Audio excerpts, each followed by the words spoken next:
ಓಂ ನಮೋ ವೆಂಕಟೇಶಾಯ. ಆಧ್ಯಾತ್ಮಿಕ ವಿಶೇಷಗಳಿಗೆ ಸ್ವಾಗತ. ಇಂದಿನ ಪ್ರಧಾನಾಂಶಗಳು.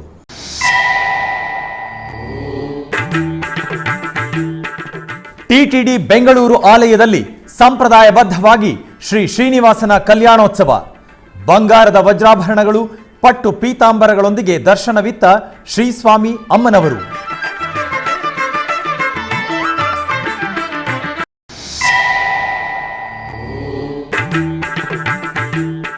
ತಿರುಮಲದಲ್ಲಿ ಪರಿಶುದ್ಧವಾದ ಹಸುವಿನ ತುಪ್ಪದಿಂದ ಲಡ್ಡು ಪ್ರಸಾದವನ್ನು ತಯಾರಿಸುತ್ತಿದ್ದೇವೆ ಎಂದು ತಿಳಿಸಿದ ಟಿಟಿಡಿ ಇಒ. ಗೋ ಆಧಾರಿತ ಕಚ್ಚಾ ವಸ್ತುಗಳು ಖರೀದಿಸುವುದನ್ನು ತಾತ್ಕಾಲಿಕವಾಗಿ ತಡೆದಿದ್ದೇವೆ ಎಂದ ಇಒ ಶ್ಯಾಮಲರಾವ್.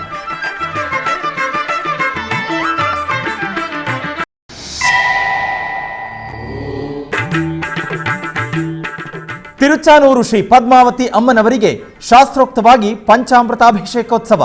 ತಿರುಪತಿ ಶ್ರೀ ಗೋವಿಂದರಾಜಸ್ವಾಮಿ ಆಲಯದಲ್ಲಿ ಘನವಾಗಿ ಶ್ರೀ ಗೋದಾದೇವಿಗೆ ಊಂಜಲ್ ಸೇವೆ.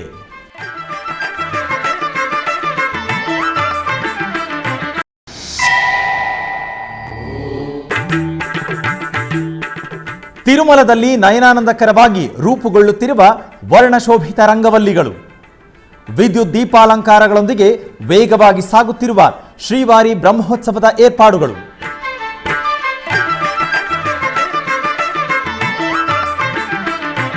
ಬೆಂಗಳೂರಿನ ವೈಯಾಲಿ ಕಾವಲ್ನಲ್ಲಿರುವ ಟಿಟಿಡಿ ದೇವಾಲಯದಲ್ಲಿ ಶ್ರೀನಿವಾಸ ಕಲ್ಯಾಣ ಮಹೋತ್ಸವವನ್ನು ಆಚರಿಸಲಾಯಿತು. ತಿರುಮಲ ತಿರುಪತಿ ದೇವಸ್ಥಾನದ ಅನುಬಂಧ ಆಲಯವಾದ ಈ ಆಲಯದಲ್ಲಿ ಪ್ರತಿ ಶನಿವಾರ ಹಾಗೂ ಭಾನುವಾರಗಳಲ್ಲಿ ಕಲ್ಯಾಣೋತ್ಸವವನ್ನು ನಿರ್ವಹಿಸಲಾಗುತ್ತದೆ. ಇದರ ಅಂಗವಾಗಿ ದೇವಾಲಯದ ಆವರಣದಲ್ಲಿ ಏರ್ಪಾಡು ಮಾಡಲಾಗಿದ್ದ ಕಲ್ಯಾಣ ವೇದಿಕೆಯಲ್ಲಿ ಶ್ರೀದೇವಿ ಭೂದೇವಿ ಸಮೇತ ಶ್ರೀನಿವಾಸನನ್ನು ರೇಷ್ಮೆ ವಸ್ತ್ರ, ಸಕಲಾಭರಣಗಳು, ಪರಿಮಳ ಭರಿತ ಹೂಮಾಲೆಗಳಿಂದ ಶೋಭಾಯಮಾನವಾಗಿ ಅಲಂಕರಿಸಿ ಆಸೀನಗೊಳಿಸಿದರು. ನಂತರ ವಿಶ್ವಕ್ಸೇನ ಆರಾಧನೆ, ಪುಣ್ಯಾಹವಾಚನ, ಕಂಕಣಧಾರಣೆ, ಮಾಂಗಲ್ಯ ಪೂಜೆಗಳನ್ನು ನೆರವೇರಿಸಿ ವೇದಮಂತ್ರಗಳು, ಮಂಗಳವಾದ್ಯಗಳೊಂದಿಗೆ ಆಗಮೋಕ್ತ ವಿಧಿಯಂತೆ ಕಲ್ಯಾಣವನ್ನು ನಡೆಸಿದರು. ಭಕ್ತರು ಶ್ರೀನಿವಾಸ ಕಲ್ಯಾಣವನ್ನು ವೀಕ್ಷಿಸಿ ವೈಕುಂಠಪತಿಯ ಅನುಗ್ರಹ ಪಡೆದರು.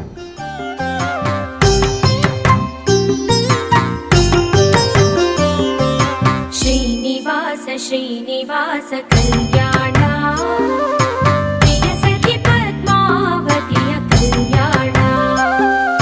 ಶ್ರೀನಿವಾಸ ಶ್ರೀನಿವಾಸ ಕಲ್ಯಾಣ, ಪ್ರಿಯ ಸಖಿ ಪದ್ಮಾವತಿಯ ಕಲ್ಯಾಣ.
ಪರಿಶುದ್ಧವಾದ ಹಸುವಿನ ತುಪ್ಪವನ್ನು ಬಳಸಿ ಶ್ರೀ ವೆಂಕಟೇಶ್ವರ ಸ್ವಾಮಿಯ ಲಡ್ಡು ಪ್ರಸಾದ ಹಾಗೂ ಇನ್ನಿತರ ಪ್ರಸಾದಗಳನ್ನು ಮಾಡಲಾಗುತ್ತಿದೆ ಎಂದು ಟಿಟಿಡಿ ಇಒ ಜೆ ಶ್ಯಾಮಲರಾವ್ ತಿಳಿಸಿದರು.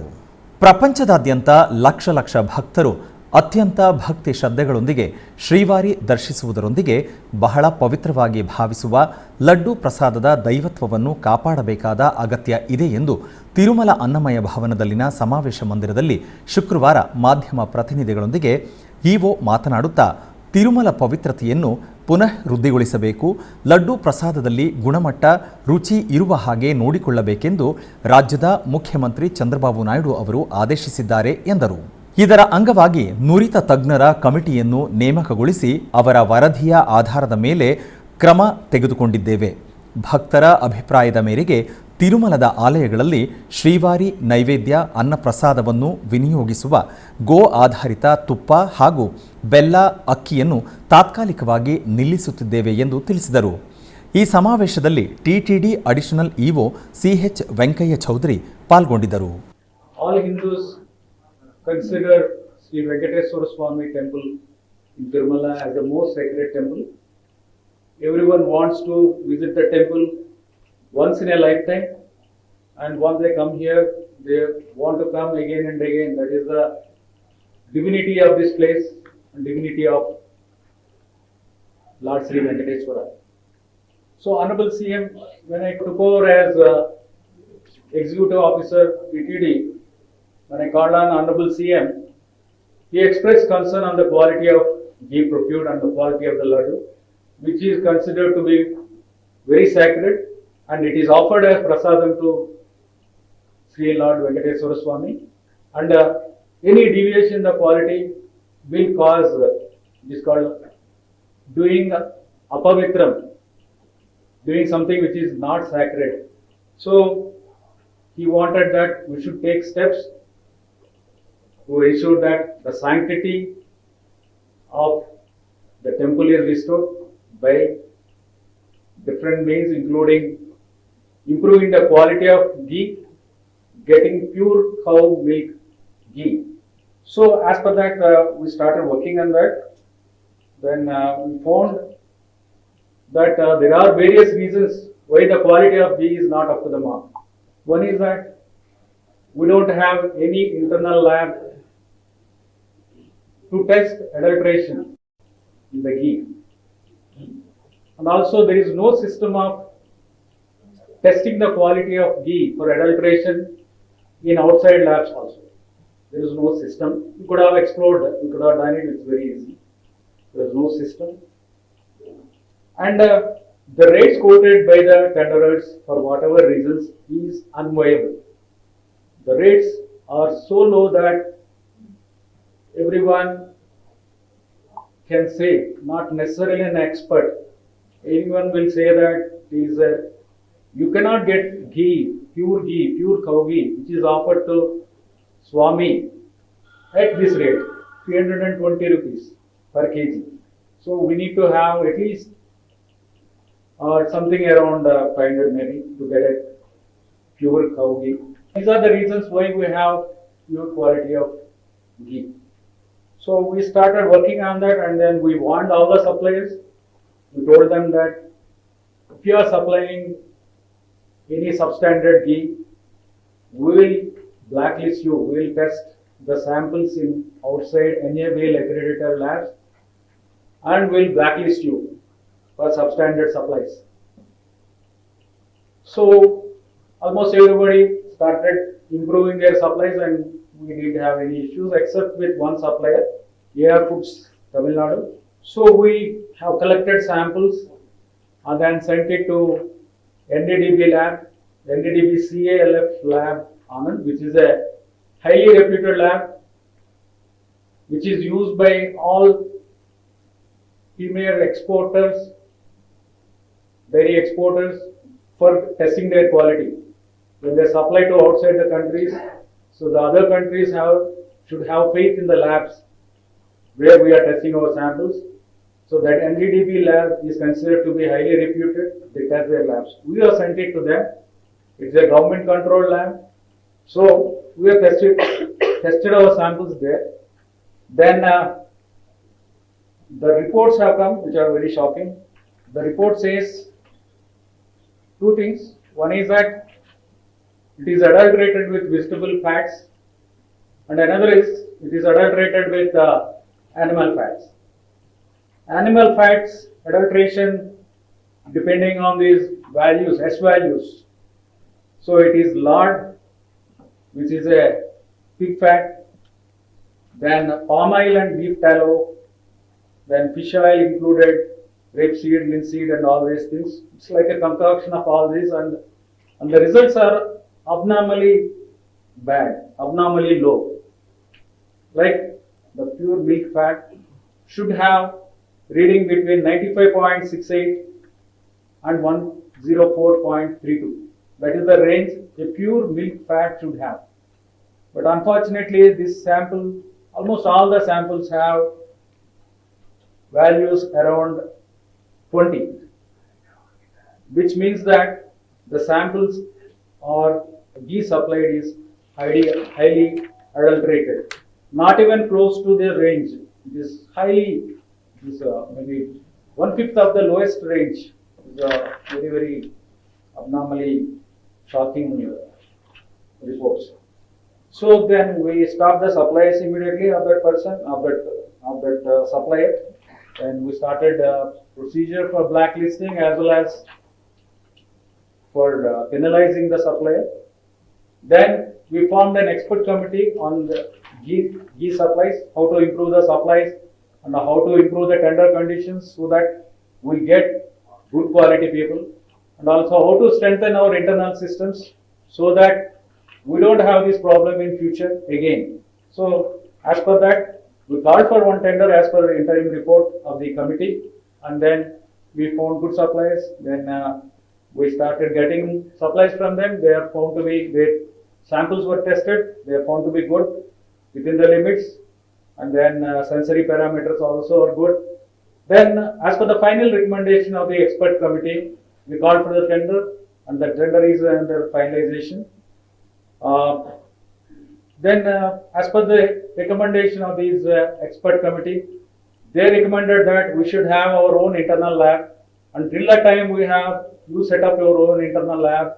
You should use the services of outside lab, outside NABL accredited lab. That is the recommendation. So NDDB, we have been working with them, and they are kind enough to donate equipment which will not cost more than 75 lakhs to us, and then probably it should come by December, January, and then they'll come and get it installed. And this issue will have a permanent solution. In future, will not have. Till that time, we keep sending samples to outside labs, and then we have set up a sensory lab inside with the trained manpower. These lab, the personnel in the lab, they are trained in CFTRI Mysore, and they test the samples on a hedonic hedonic scale. They rate from 0 to 9. Anything above 7 is acceptable. So the lab is already established, started working. So we will have no problem of ghee adulteration in future. We have full plan in place, and then we are implementing it. ಶುಕ್ರವಾರದ ಶುಭ ವೇಳೆ ಸಿರಿಯ ತಾಯಿ ಮಹಾಲಕ್ಷ್ಮಿ ಸುಗಂಧ ದ್ರವ್ಯಗಳಲ್ಲಿ ಶೋಭಾಯಮಾನವಾಗಿ ಶೋಭಿಸಿದರು. ತಿರುಚಾನೂರು ಕ್ಷೇತ್ರದಲ್ಲಿ ಪ್ರತಿ ಶುಕ್ರವಾರ ಲೋಕಪಾವನಿ ಶ್ರೀ ಪದ್ಮಾವತಿ ಅಮ್ಮನವರಿಗೆ ನಿರ್ವಹಿಸುವ ಶುಕ್ರವಾರಾಭಿಷೇಕ ಭಕ್ತರಿಗೆ ಅಲೌಕಿಕವಾದ ಆಧ್ಯಾತ್ಮಿಕ ತನ್ಮಯತೆಯನ್ನು ಪ್ರತಿಪಾದಿಸಿತು. ಈ ಕ್ರಮದಲ್ಲಿ ಶುಕ್ರವಾರಪ್ಪು ತೋಟದಲ್ಲಿ ಹೂಗಳಿಂದ ಅಲಂಕರಿಸಿದ ವೇದಿಕೆಯಲ್ಲಿ ಅಲಮೇಲು ಮಂಗಮ್ಮನನ್ನು ಆಸೀನಗೊಳಿಸಿ ಅರ್ಚಕರು ಪಂಚಾಮೃತಗಳು, ಸುಗಂಧ ಪರಿಮಳ ದ್ರವ್ಯಗಳೊಂದಿಗೆ ಅಭಿಷೇಕವನ್ನು ನಯನ ಮನೋಹರವಾಗಿ ನಿರ್ವಹಿಸಿ ಧೂಪದೀಪ ನಿವೇದನೆಗಳನ್ನು ಮಹಾಮಂಗಳಾರತಿಯನ್ನು ಸಮರ್ಪಿಸಿದರು. ಹರಿಯ ದೇವಿಯನ್ನು ಅಭಿಷೇಕ ದ್ರವ್ಯಗಳಲ್ಲಿ ದರ್ಶಿಸಿ ಭಕ್ತರು ಮುಗ್ಧರಾದರು.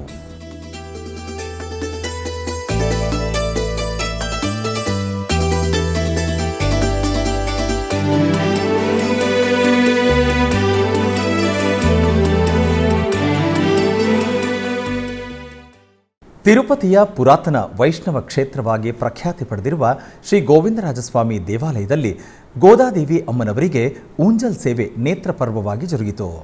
ತಿರುಮಲ ತಿರುಪತಿ ದೇವಸ್ಥಾನದ ಅನುಬಂಧ ಆಲಯವಾದ ಈ ಆಲಯದಲ್ಲಿ ಶುಕ್ರವಾರದ ಶುಭ ವೇಳೆ ಅಮ್ಮನವರಿಗೆ ವಿಶೇಷವಾಗಿ ಊಂಜಲ್ ಸೇವೆ ನಿರ್ವಹಿಸಿದರು.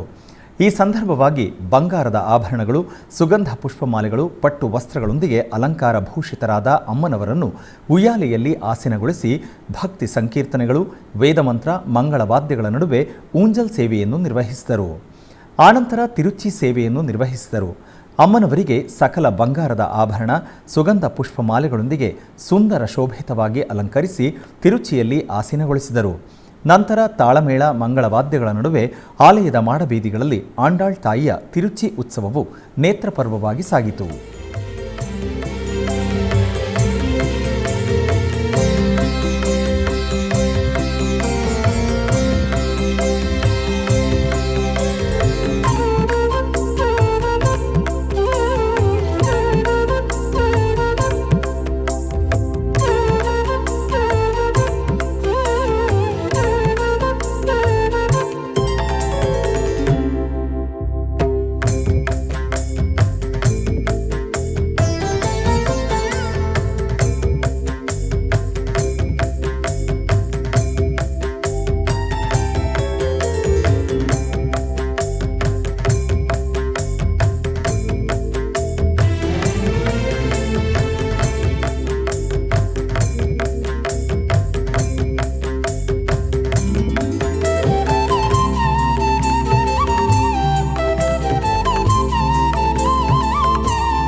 ದಕ್ಷಿಣ ಕಾಶಿ ಎಂದೇ ಪ್ರಖ್ಯಾತಿ ಪಡೆದಿರುವ ಶ್ರೀ ಕಾಳಹಸ್ತೀಶ್ವರ ದೇವಾಲಯದಲ್ಲಿ ಶ್ರೀ ಜ್ಞಾನ ಪ್ರಸೂನಾಂಬಾ ದೇವಿಯ ಶೋಭಾಯಾತ್ರೆ ಅದ್ಧೂರಿಯಾಗಿ ನಡೆಯಿತು. ಭಾದ್ರಪದ ಮಾಸ ಮತ್ತು ಶುಕ್ರವಾರದ ನಿಮಿತ್ತ ಅರ್ಚಕರು ಶ್ರೀ ಜ್ಞಾನ ಪ್ರಸೂನಾಂಬೆಗೆ ಚಿನ್ನಾಭರಣ, ರೇಷ್ಮೆ ವಸ್ತ್ರ, ಪರಿಮಳ ಪುಷ್ಪಮಾಲೆಗಳಿಂದ ಅಲಂಕರಿಸಿ ತಿರುಚಿಯಲ್ಲಿ ಆಸೀನಗೊಳಿಸಿ ವಿಶೇಷ ಪೂಜೆ ಸಲ್ಲಿಸಿದ ಬಳಿಕ ದೇವಿಗೆ ನಿವೇದನೆ, ಆರತಿ ಸಲ್ಲಿಸಲಾಯಿತು. ನಂತರ ಶ್ರೀ ಜ್ಞಾನ ಪ್ರಸೂನಾಂಬಾ ದೇವಿಯನ್ನು ತಾಳಮೇಳ, ಮಂಗಳ ವಾದ್ಯಗಳೊಂದಿಗೆ ತಿರುಚಿಯಲ್ಲಿ ಆಸೀನಗೊಳಿಸಿ ಆಲಯ ಪ್ರಾಕಾರೋತ್ಸವದಲ್ಲಿ ಭಕ್ತರಿಗೆ ದರ್ಶನ ನೀಡಿದರು.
ಆಧ್ಯಾತ್ಮಿಕ ವಿಶೇಷಗಳಲ್ಲಿ ಚಿಕ್ಕದೊಂದು ವಿರಾಮ.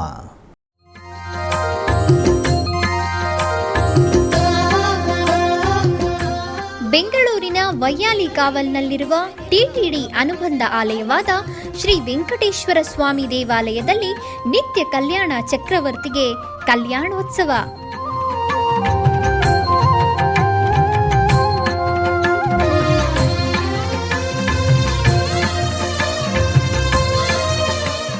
ಹಲವು ಕ್ರತುವುಗಳು ಸೇರಿ ಮಹಾ ಉತ್ಸವ.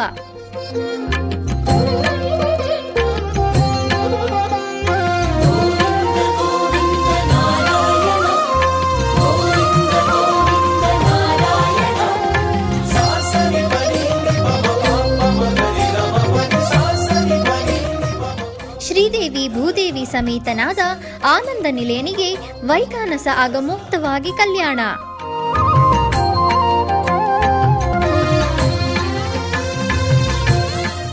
ಜಗತ್ ಕಲ್ಯಾಣಕ್ಕಾಗಿ ಜಗದೋತ್ತಾರಕನಿಗೆ ಪ್ರತಿ ಶನಿವಾರ ಮತ್ತು ಭಾನುವಾರಗಳಂದು ಕಲ್ಯಾಣೋತ್ಸವವು ಜರುಗುತ್ತದೆ.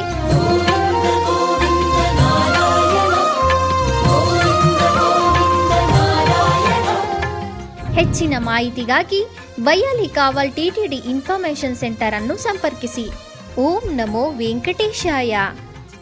ಆಧ್ಯಾತ್ಮಿಕ ವಿಶೇಷಗಳಿಗೆ ಪುನಃ ಸ್ವಾಗತ. ತೆಲಂಗಾಣ ರಾಜ್ಯದ ಸುಪ್ರಸಿದ್ಧ ಯಾದಾದ್ರಿ ಶ್ರೀ ಲಕ್ಷ್ಮೀ ನರಸಿಂಹಸ್ವಾಮಿ ದೇವಾಲಯದಲ್ಲಿ ಬೆಳ್ಳಿ ಜೋಡು ಸೇವೆ ಅತ್ಯಂತ ವೈಭವದಿಂದ ನಡೆಯಿತು. ಭಾದ್ರಪದ ಮಾಸದ ನಿಮಿತ್ತ ಶನಿವಾರ ಅರ್ಚಕರು ಸ್ವಾಮಿ ಅಮ್ಮನವರಿಗೆ ನಿತ್ಯ ಷೋಡಶೋಪಚಾರ ಕೈಂಕರ್ಯ ನೆರವೇರಿಸಿ ಬಳಿಕ ಸ್ವಾಮಿಯನ್ನು ಗರುಡ ವಾಹನ ಹಾಗೂ ಅಮ್ಮನವರನ್ನು ಪಲ್ಲಕ್ಕಿಯಲ್ಲಿ ಅಲಂಕಾರದೊಂದಿಗೆ ಪ್ರತಿಷ್ಠಾಪಿಸಲಾಯಿತು. ಭಕ್ತರ ಜೈ ನಾರಸಿಂಹ ಜಯಘೋಷಗಳೊಂದಿಗೆ ದೇವಸ್ಥಾನದ ಮಾಡಬೀದಿಗಳಲ್ಲಿ ತಾಳಮೇಳ ಮಂಗಳವಾದ್ಯಗಳ ನಡುವೆ ಬೆಳ್ಳಿ ಜೋಡು ಸೇವೆ ನಡೆಯಿತು. ನಂತರ ಉತ್ಸವವನ್ನು ದೇವಸ್ಥಾನಕ್ಕೆ ಆಹ್ವಾನಿಸಿ ನಿವೇದನೆ, ಮಹಾಮಂಗಳಾರತಿ ಹಾಗೂ ಭಕ್ತರಿಗೆ ತೀರ್ಥಪ್ರಸಾದ ವಿನಿಯೋಗ ಮಾಡಲಾಯಿತು.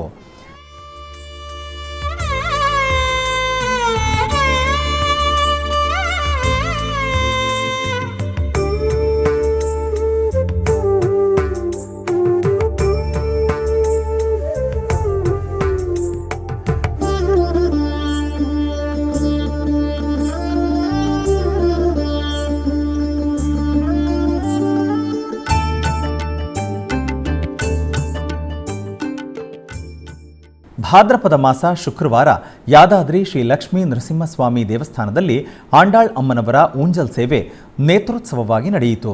ದೇವಾಲಯದ ಆವರಣದ ಕನ್ನಡಿ ಮಂಟಪದಲ್ಲಿ ತೊಟ್ಟಿಲಲ್ಲಿ ಸಕಲ ಚಿನ್ನಾಭರಣ ಹಾಗೂ ಹೂವಿನ ಮಾಲೆಗಳಿಂದ ಸುಂದರವಾಗಿ ಅಲಂಕೃತಗೊಂಡ ಆಂಡಾಳ್ ತಾಯಿ ಉತ್ಸವ ಮೂರ್ತಿಯನ್ನು ಆಸೀನಗೊಳಿಸಿ ವಿಶೇಷ ಪೂಜೆಗಳನ್ನು ನೆರವೇರಿಸಿ ಊಂಜಲ್ ಸೇವೆಯನ್ನು ಆಕರ್ಷಕವಾಗಿ ನೆರವೇರಿಸಿ ಮಹಾಮಂಗಳಾರತಿಯನ್ನು ಸಲ್ಲಿಸಲಾಯಿತು.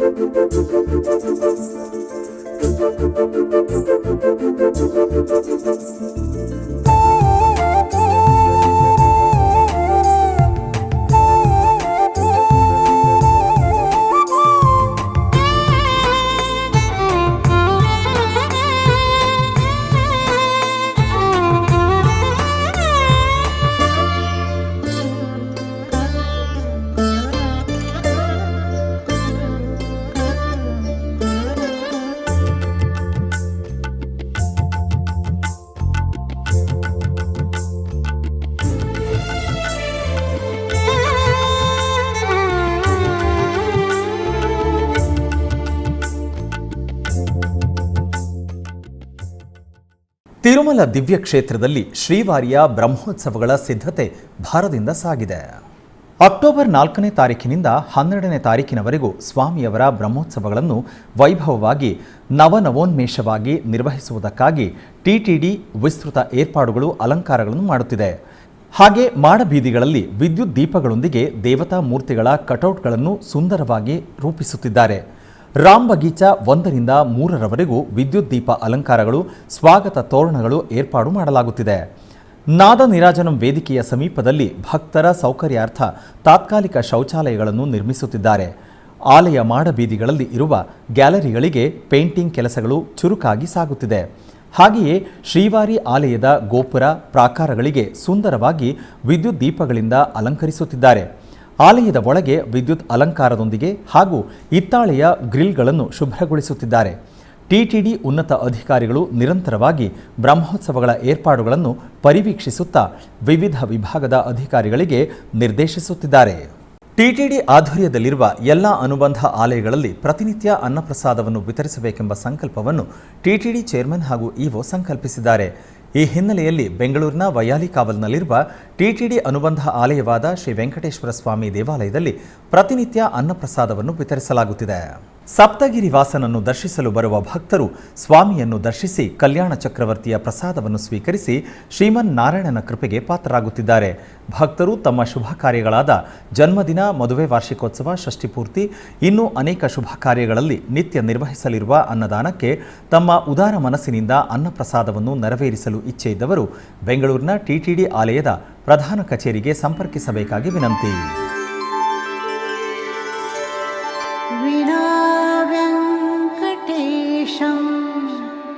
ननाथो ननाथः सदा वेङ्कटेशं स्मरामि स्मरामि.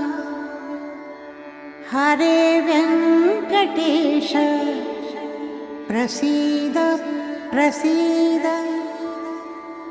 प्रियं वेङ्कटेश प्रयच्छ प्रयच्छ.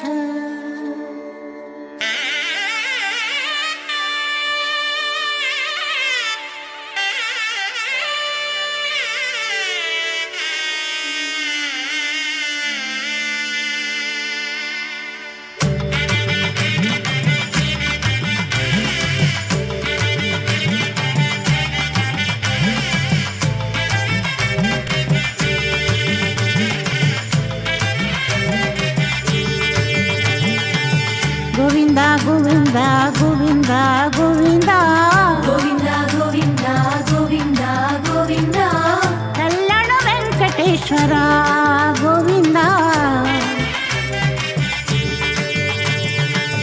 गोविंद गोविंद गोविंद गोविंद. ಬೆಂಗಳೂರಿನ ವಿಆರ್ ಪುರಂ ಪ್ಯಾಲೇಸ್ ಗುಟ್ಟಹಳ್ಳಿಯಲ್ಲಿರುವ ಶ್ರೀ ವೆಂಕಟೇಶ್ವರ ಸ್ವಾಮಿ ದೇವಾಲಯದಲ್ಲಿ ಶನಿವಾರದ ಪ್ರಯುಕ್ತ ಅಭಿಷೇಕ ನಡೆಯಿತು. ಇದರ ಅಂಗವಾಗಿ ಸ್ವಾಮಿಗೆ ಹಾಲು, ಮೊಸರು, ತುಪ್ಪ, ಎಳನೀರುಗಳಿಂದ ಪಂಚಾಮೃತ ಅಭಿಷೇಕ ಮಾಡಿ ಅರಿಶಿನ ಅಲಂಕಾರ ಮಾಡಿ ಮಂಗಳ ನೀರಾಜನ ಬೆಳಗಲಾಯಿತು. ಉಪಾಲಯದಲ್ಲಿರುವ ಅಮ್ಮನವರಿಗೆ ಹಾಗೂ ಸತ್ಯನಾರಾಯಣ ಸ್ವಾಮಿಗೆ ಅಲಂಕಾರ ಮಾಡಿ ನೆರೆದ ಭಕ್ತರು ಸ್ವಾಮಿಯ ದರ್ಶನ ಪಡೆದು ಕೃತಾರ್ಥರಾದರು.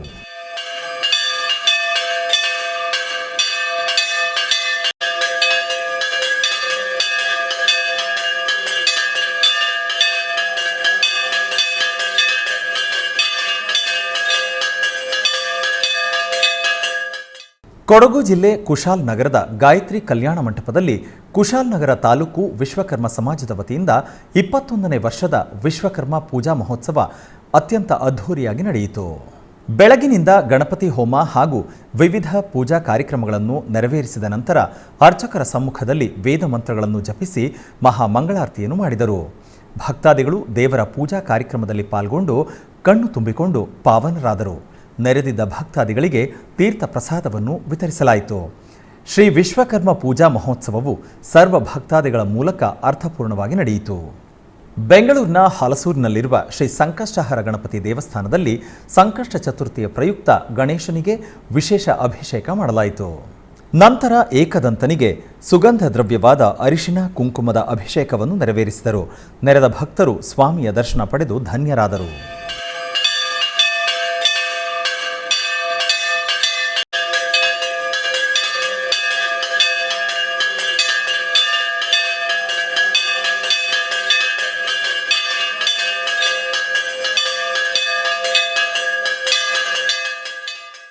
ಬೆಂಗಳೂರಿನ ಕುಮಾರ ಪಾರ್ಕ್ನಲ್ಲಿರುವ ಶ್ರೀ ಮಹಾಲಕ್ಷ್ಮಿ ದೇವಸ್ಥಾನದಲ್ಲಿ ತಾಯಿಗೆ ಅಭಿಷೇಕವನ್ನು ನಿರ್ವಹಿಸಲಾಯಿತು. ಇದರ ನಿಮಿತ್ತ ಅಮ್ಮನವರಿಗೆ ಹಾಲು, ಮೊಸರು, ಜೇನುತುಪ್ಪ, ತುಪ್ಪ, ಸಕ್ಕರೆ, ಬಾಳೆಹಣ್ಣು, ಎಳನೀರಿನಿಂದ ಅಭಿಷೇಕವನ್ನು ಮಾಡಿ ಧೂಪ ದೀಪಗಳಿಂದ ಮಂಗಳಾರತಿ ನೆರವೇರಿಸಲಾಯಿತು. ನೆರೆದ ಭಕ್ತರು ಅಮ್ಮನವರ ಕೃಪೆಗೆ ಪಾತ್ರರಾದರು. ಆಧ್ಯಾತ್ಮಿಕ ವಿಶೇಷಗಳಲ್ಲಿ ಚಿಕ್ಕದೊಂದು ವಿರಾಮ.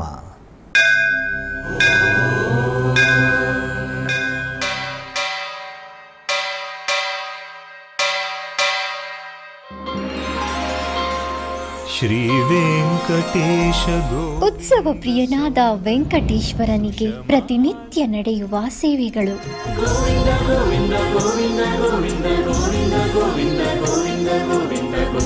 ಸುಪ್ರಭಾತದಿಂದ ಪ್ರಾರಂಭಿಸಿ ಏಕಾಂತ ಸೇವೆಯವರೆಗೂ ನಡೆಯುವ ಎಲ್ಲ ಸೇವೆಗಳು ಉತ್ಸವಗಳೇ.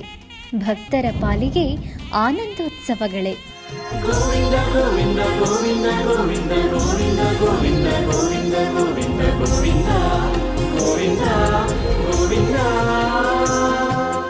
ತಿರುಮಲ ತಿರುಪತಿ ದೇವಸ್ಥಾನಂನ ಶ್ರೀ ವೆಂಕಟೇಶ್ವರ ಭಕ್ತಿವಾಹಿನಿ ಪರಬ್ರಹ್ಮ ಸ್ವರೂಪನಿಗೆ ಜರುಗುವ ಸೇವೆಗಳನ್ನು ಕನ್ನಡ ವ್ಯಾಖ್ಯಾನಗಳಲ್ಲಿ ಪ್ರಸ್ತುತಪಡಿಸುವುದರ ಮೂಲಕ ಕನ್ನಡಿಗರ ಮನಗಳಿಗೆ ಆಧ್ಯಾತ್ಮಿಕ ಆನಂದವನ್ನು ತುಂಬಲಿದೆ. ವೀಕ್ಷಿಸಿ ನಿಮ್ಮ ಶ್ರೀ ವೆಂಕಟೇಶ್ವರ ಭಕ್ತಿವಾಹಿನಿ 3 ಕನ್ನಡದಲ್ಲಿ. ಆಧ್ಯಾತ್ಮಿಕ ವಿಶೇಷಗಳಿಗೆ ಪುನಃ ಸ್ವಾಗತ. ಕರ್ನಾಟಕದ ವಿವಿಧ ಪ್ರದೇಶಗಳಲ್ಲಿ ನಡೆದ ಸಾಂಸ್ಕೃತಿಕ ಕಾರ್ಯಕ್ರಮಗಳತ್ತ ಒಂದು ಕಿರುನೋಟ.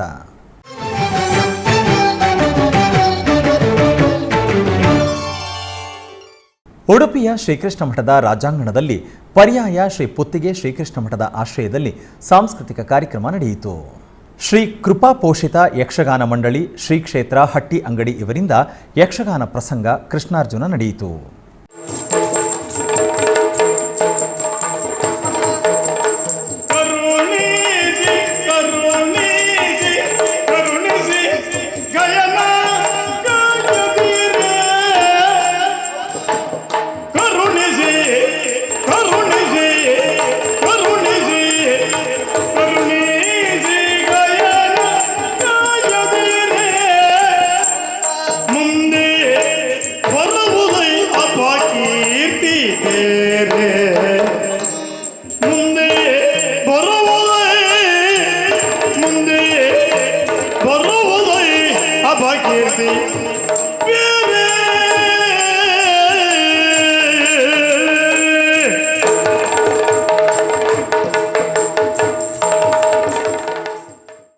ಆಧ್ಯಾತ್ಮಿಕ ವಿಶೇಷಗಳು ಇಲ್ಲಿಗೆ ಮುಕ್ತಾಯಗೊಂಡವು. ಓಂ ನಮೋ ವೆಂಕಟೇಶಾಯ.